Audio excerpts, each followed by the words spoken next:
여러분 안녕하세요. 우리 고난주간 둘째 날입니다. 화요일이고요. 우리 고난주간 우리 특별 새벽 기도회가 계속 진행되고 있고 오늘 아침에도 함께 많은 성도님들 모여서 함께 말씀 나누며 기도하는 은혜의 시간들을 가졌습니다. 사랑하는 청년 여러분들도 각자의 자리에서 또 뜻깊은 고난주간에 하나님 앞에 기도하는 시간 꼭 가지시기를 부탁드리고요.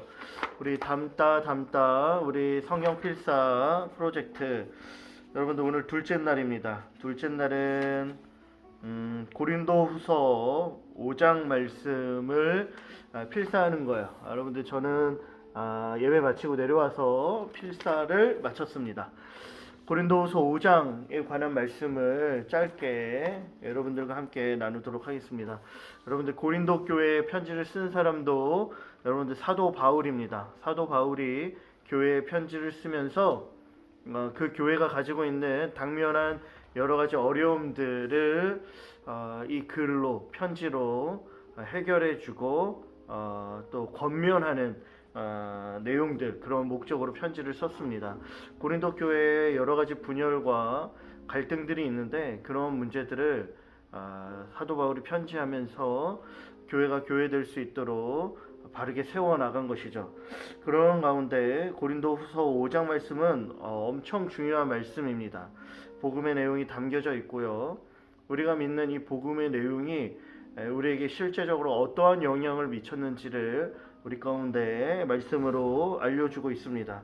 5장은 첫 번째 부분과 두 번째 부분으로 나눠져 있어요. 1절부터 10절 그리고 11절부터 마지막 절까지 나눠져 있죠. 21절까지입니다. 1절부터 10절까지 첫 번째 부분을 우리가 살펴볼 때 여러분들 1절 말씀이 매우 중요합니다. 이렇게 되어 있죠. 만일 땅에 있는 우리의 장막집이 무너지면 하나님께서 지으신 집 곧 손으로 지은 것이 아니요 하늘에 있는 영원한 집이 우리에게 있는 줄 아느니라. 사도 바울은 교회에게 그리고 성도인 우리에게 말씀해 주시길 우리의 장막집, 땅에 있는 장막집이 무너질 때가 온다 말씀하고 있습니다. 무엇을 이야기하는 것일까요? 땅에 있는 장막집, 우리의 육신입니다. 마침내 우리가 마지막 사명이 닿으면 흙으로 돌아가는 그때가 온다라는 것이죠. 죽음이 우리에게 주어진다라는 겁니다. 영원토록 이 땅에서 사는 것이 아니라 마침내 우리가 이 땅에서의 수명을 다하고 죽는 날이 온다라는 것이죠. 그런데 너무 놀라운 사실은 무엇이냐면 그리스도인들에게는 죽음 이후 이 땅에서의 우리의 육신의 장막이 다 무너진다 하여도 그렇게 된 이후에 너무 놀라운 사실은요. 우리의 장막집이 무너지죠. 이 집이 무너지면 어떻게 되는 것일까요? 하늘에 있는 영원한 집이 우리에게 주어진다라고 말씀하고 있습니다. 하나님께서 지으신 무너지지 아니하는 영원한 집이 우리에게 주어질 것이다 말씀하고 있죠. 그렇게 우리의 육신의 옷을 벗어버리고 우리는 훗날 우리 가운데 덧입혀지게 될 영원한 하늘의 하나님의 집, 그 집을 사모해야 한다라는 것입니다. 여러분들 죽음이라는 것이 참으로 무섭습니다. 우리를 두렵게 하죠. 이 땅을 살아가는 데 있어서 우리의 힘으로 도무지 감당할 수 없는 것이 죽음인데 여러분들 죽음을 두려워하지 말라 말씀하고 있죠. 영원한 우리의 집이 있다라는 겁니다.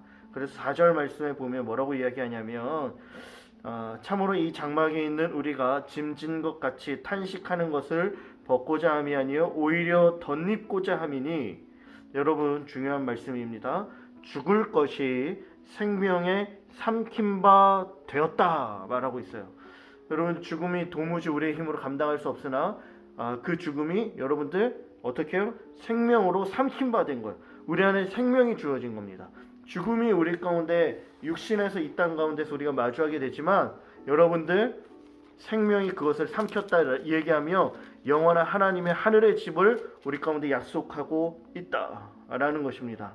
여러분 이것을 우리가 믿어야 하는 것이죠. 우리가 이것을 바라보고 이 땅 가운데 살아가야 하는 겁니다. 이 땅이 영원하지 않고 영원한 하나님 나라가 있기 때문에 이 땅에서 우리가 어떻게 살아가야 할지를 여러분들 결정해야 한다는 것이죠. 그런데 너무 놀라운 사실은 무엇이냐면 너무 놀라운 것은요. 여러분들 우리가 처음부터 영원한 하나님 나라의 집에 들어가는 사람이 아니었습니다. 다시 이야기하면 우리가 어떻게 그 하나님의 나라에 영원한 그 나라에 들어갈 수 있게 된 것일까요? 우리가 죄인이었죠. 하나님의 심판 앞에서 형벌받아 지옥불에 떨어질 수밖에 없었으나 그러나 여러분들 오늘 말씀 14절에 이렇게 이야기합니다. 그리스도의 사랑이 우리를 강권하시는도다. 한 사람이 모든 사람을 대신하여 죽었은즉 여러분들 모든 사람이 죽은 것이다 라고 이야기를 하고 있어요. 여러분 중요한 것이죠. 한 사람이 그리스도의 사랑이죠. 예수 그리스도께서 우리를 위하여 모든 사람을 대신하여 죽었은즉 죄로 말미암아 받게 될 그 모든 형벌을 받았으므로 말미암아 여러분들 그로 말미암아 모든 사람이 살아나게 되었다라고 여러분 14절에서 이야기하고 15절에서도 이야기합니다. 21절에서는 하나님이 죄를 알지도 못하신 이를 우리를 대신하여 죄로 삼으셔서 우리로 하여금 그 안에 하나님의 의가 되게 하려 하신다 말씀하고 있죠. 오늘 말씀 고린도후서 5장 중에서 가장 중요한 17절 말씀에서도 이렇게 이야기합니다. 누구든지 그런즉 누구든지 그리스도 안에 있으면 새로운 피조물이라 이전 것은 지나갔으니 보라 새 것이 되었도다. 그리스도 안에서 새로운 피조물이 된 것이죠. 죄인이 아니라 하나님의 자녀, 영원한 하나님 나라를 상속으로 받게 된 하나님께서 지으신 무너지지 않은 영원한 집, 그 하늘로부터 임하는 하늘의 집을 덧입을 수 있는 그 은혜가 우리 가운데 주어졌다라는 사실입니다. 여러분들 이 사실을 반드시 아시길 바라요.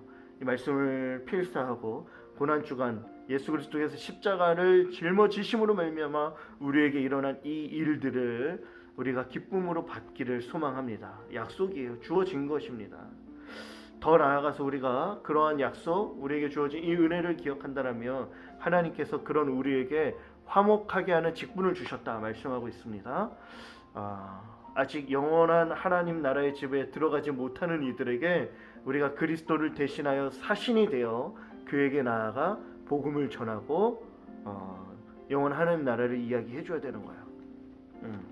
그렇게 우리가 하나님과 화목한 것처럼 다른 이들도 하나님과 화목할 수 있도록 우리가 복음을 전해야 한다라는 사실입니다. 사랑하는 청년 여러분들, 우리에게 주어진 이 귀한 약속의 말씀을 우리가 붙잡았으면 좋겠고, 우리에게 일어난 이 놀라운 일들을 예수 그리스도의 죽으심으로 말미암아 십자가로 말미암아 우리 가운데 은혜로 허락하셨다라는 사실을 꼭 기억하시면서 화목하게 하는 직분으로 세상 가운데 복음을 전파하는 여러분들 모두가 되기를 간절히 소망합니다.